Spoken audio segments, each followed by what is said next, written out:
Assalamualaikum warahmatullahi wabarakatuh.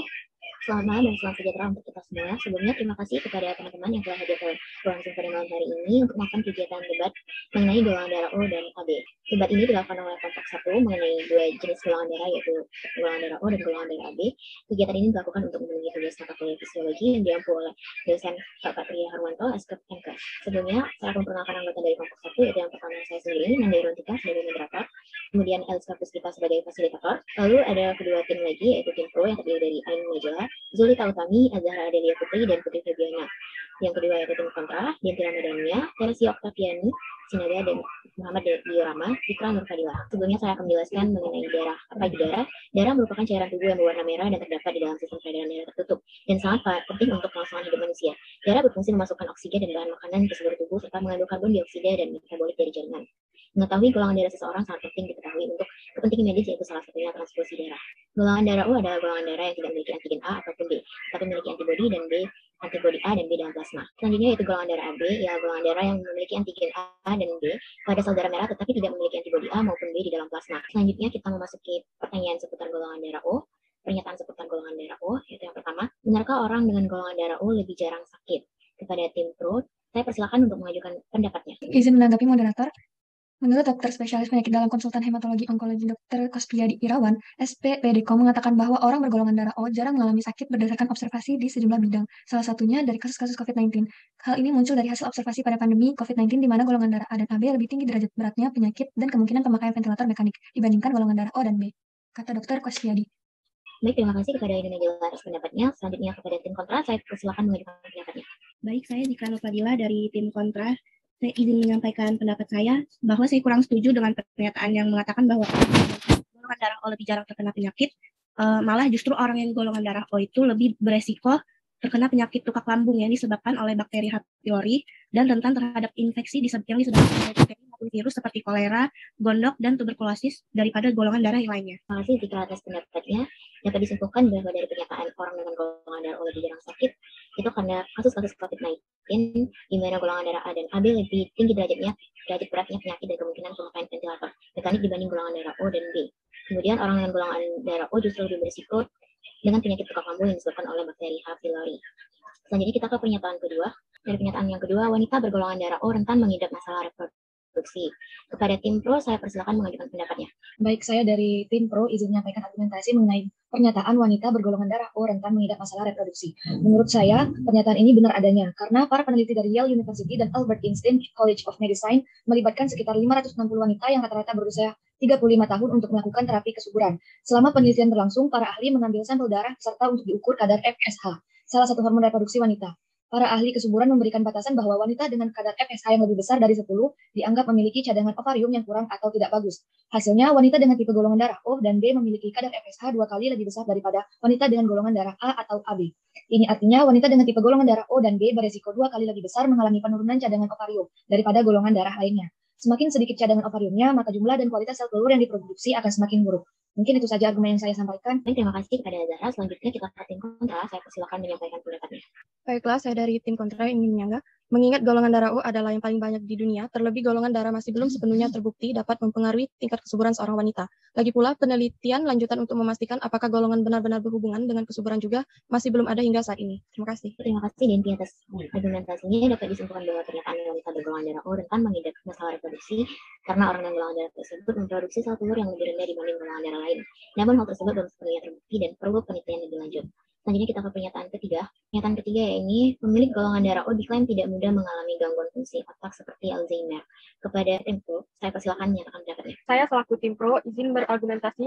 Menurut saya itu betul karena para peneliti menemukan bahwa orang dengan golongan darah O memiliki zona abu-abu yang lebih besar di otak mereka dibandingkan dengan golongan darah A, B, atau AB. Hal tersebut bisa membantu mengurangi risiko penyakit Alzheimer. Terima kasih. Terima kasih Putri Febiana atas pendapatnya. Selanjutnya kita ke pendapat dari tim kontra. Baik, saya dari tim kontra izin menyanggah pernyataan tersebut. Tim kami tidak setuju dengan pernyataan tersebut karena faktor risiko Alzheimer atau demensia tidak cuma dipengaruhi oleh golongan darah saja, tetapi masih ada mekanisme biologis lain yang terlibat. Sekian pendapat yang bisa saya sampaikan. Terima kasih. Terima kasih kepada Teresia. Dapat disimpulkan bahwa pernyataan ini dikarenakan para penelitian menemukan bahwa orang dengan golongan darah O memiliki zona abu-abu yang lebih besar di otak mereka. Namun faktor risiko Alzheimer dan demensia tidak hanya dipengaruhi oleh golongan darah. Ini kita ke pernyataan keempat. Orang yang memiliki golongan darah O dikenal memiliki sifat yang keras kepala.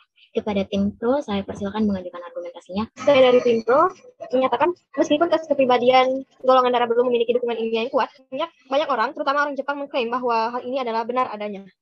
Ini terima kasih pada Zulita atas argumentasinya. Selanjutnya kita ke argumentasi dari tim kontra. Di sini saya sebagai tim kontra, tidak ada hubungannya golongan darah sifat yang dimiliki seseorang. Pada tahun 2005, sekelompok peneliti dari Taiwan berusaha untuk membuktikan apakah benar atau tidak golongan darah berkaitan dengan sifat seseorang. Studi tersebut tidak menemukan hubungan yang signifikan antara kepribadian dan golongan darah.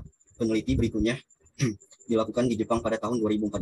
Hasilnya pun sama, tidak ada relevansi antara keduanya. Beberapa penelitian selanjutnya juga memiliki hasil yang serupa. Terima kasih. Dapat disimpulkan bahwa dari pernyataan tersebut, orang yang memiliki golongan darah O kepribadiannya belum memiliki dukungan ilmiah yang kuat. Namun orang Jepang mengklaim bahwa hal ini benar adanya. Namun pada tahun 2005 dan 2014, penelitian yang dilakukan di Taiwan dan di Jepang belum menemukan bukti yang signifikan antara kepribadian dan golongan darah. Selanjutnya kita ke sesi debat mengenai golongan darah AB. Saya pasang kepada tim pro, saya persilakan menjawab. Tim pro izin membenarkan pernyataan tersebut.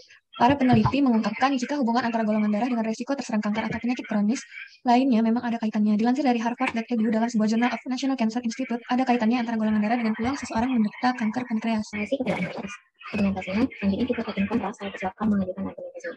Tim kontra menyanggah pernyataan tersebut karena menurut saya pernyataan tersebut tidak benar. Kenapa? Karena tingginya peluang seseorang terkena kanker pankreas tidak hanya ditentukan oleh golongan darah saja, tapi ada faktor lain dan harus melakukan pemeriksaan fisik secara berlanjut. Setiap orang memiliki sel kanker dalam tubuhnya, yang artinya setiap orang memiliki resiko dan peluang berbeda. Terima kasih. Baik, terima kasih Tika atas pernyataannya. Dapat disimpulkan bahwa dari pernyataan ini, orang dengan golongan darah AB memiliki potensi besar terserang pankreas. Itu ada kaitannya antara golongan darah dan peluang seseorang menderita kanker tersebut yang dilansir dari Journal of National Cancer Institute. Namun, kanker pankreas tidak hanya ditentukan dari golongan darah, tetapi juga faktor lain dan membutuhkan pemeriksaan fisik lebih lanjut. Pernyataan kedua yaitu orang memiliki darah AB lebih berisiko terkena penyakit jantung. Kepada tim pro, saya persilahkan menyampaikan argumentasinya. Baik, saya dari tim pro izin menyampaikan argumentasi mengenai pendapat orang memiliki darah AB lebih berisiko terkena penyakit jantung. Menurut saya pernyataan ini benar, karena tipe darah AB memiliki gen ABO, yaitu gen yang muncul pada mereka yang bergolongan darah A, B, atau AB. Dikutip dari Northwestern Medicine, orang bergolongan darah AB memiliki resiko lebih tinggi terkena penyakit jantung, karena tingkat peradangan yang lebih tinggi. Selain itu, rata-rata orang yang dengan golongan darah AB adalah yang paling rentan terkena penyakit jantung. Presentasi faktor resikonya mencapai 23% dibandingkan golongan-golongan darah yang lainnya. Baik, terima kasih atas argumentasinya. Selanjutnya kita ke tim kontra. Dari tim kontra, saya persilakan. Di tim kontra ingin menyampaikan argumen. Tampaknya terkait dengan kerentanan penyakit dan hubungannya dengan golongan darah, hal ini masih membutuhkan penelitian lebih lanjut. Apapun golongan darahnya, yang terpenting adalah menerapkan pola hidup sehat agar terhindar dari berbagai penyakit. Terima kasih kepada tim kontra atas pendapatnya. Dapat disebutkan dari pernyataan ini, orang memiliki darah A lebih berisiko terkena penyakit jantung, itu karena hanya orang yang golongan darah B memiliki risiko lebih tinggi terkena penyakit jantung karena tingkat peradangannya yang lebih tinggi. Namun hal ini masih membutuhkan penelitian lebih lanjut. Apapun golongan darahnya, yang penting adalah menerapkan pola hidup sehat agar terhindar dari berbagai penyakit. Pernyataan yang ketiga, golongan darah AB termasuk golongan darah langka di dunia. Kepada tim pro, saya persilakan menyampaikan argumentasinya. Setelah saya selaku tim pro setuju dengan pernyataan tersebut karena di Amerika Serikat hanya 4% orang dari jumlah populasi yang memiliki golongan darah AB+, sedangkan hanya 1% orang yang memiliki golongan darah AB-. Di Asia, pemilik golongan darah AB+ sebesar 7%, sedangkan pemilik golongan darah AB- hanya 0,1%. Pada ras Kaukasoid, jumlah pemilik golongan darah AB+ adalah 2%, sedangkan pemilik golongan darah AB- sebesar 1%. Terima kasih, saya kembalikan kepada moderator. Terima kasih kepada anggota tim pro atas argumentasinya. Selanjutnya kita ke tim kontra. Kepada anggota tim kontra, saya persilakan. Saya dari tim kontra izin menyanggah pernyataan tersebut. Tim kami tidak setuju dengan pernyataan tersebut karena jika mengacu pada sistem golongan darah ABO, golongan darah AB- bisa dibilang yang paling langka. Ini karena jenis golongan darah ini hanya dimiliki oleh 0,36% orang di seluruh dunia. Dalam hal transfusi, golongan darah AB- dapat memberi ke AB- dan AB+, serta menerima transfusi dari AB-, amin, B-, dan O-. Namun masih ada yang lebih langka lagi di dunia, yaitu jenis golongan darah RH-. Hingga saat ini, baru ada 43 orang yang dilaporkan memiliki golongan darah ini. Selain kelangkaannya, golongan darah ini dapat ditransfusikan ke semua jenis golongan darah. Namun, orang dengan golongan darah RH- hanya bisa menerima transfusi darah dari jenis golongan darah yang sama. Terima kasih kepada anggota tim kontra atas argumentasinya. Dapat disimpulkan bahwa pernyataan golongan darah AB termasuk golongan darah langka di dunia itu karena hanya 4% dari jumlah populasi orang Amerika Serikat yang memiliki golongan darah AB+. Namun masih ada yang lebih langka dari hal tersebut, yaitu golongan darah RH- adalah yang paling langka di dunia karena baru ada 43 orang yang dilaporkan memiliki golongan darah tersebut. Selanjutnya kita ke pernyataan keempat. Dari pernyataan terakhir ini menyatakan bahwa golongan darah AB hanya bisa menjadi resipien universal. Pada anggota tim pro, saya persilakan menyampaikan argumentasinya. Saya tim pro izin menanggapi bahwa pernyataan tersebut benar karena ia bisa menerima transfusi darah dari A, B, AB, dan O. Namun, pemilik golongan darah AB hanya bisa mendonorkan darahnya ke orang yang memiliki golongan darah AB saja. Terima kasih. Baik, terima kasih kepada anggota tim pro atas argumentasinya. Selanjutnya kita ke anggota tim kontra. Saya persilakan. Saya dari tim kontra ingin menyanggah dari tim pro. Tipe dari darah AB juga bisa menjadi pendonor universal. Hanya saja yang didonorkan adalah plasma darahnya. Ini artinya semua golongan darah dapat menerima donor plasma darah dari tipe darah AB. Jadi golongan darah AB tidak hanya menjadi penerima universal saja. Terima kasih kepada anggota tim kontra atas argumentasinya. Dapat disimpulkan bahwa dari pernyataan ini benar adanya karena golongan darah AB hanya bisa mendonorkan darahnya ke orang yang memiliki golongan darah AB saja.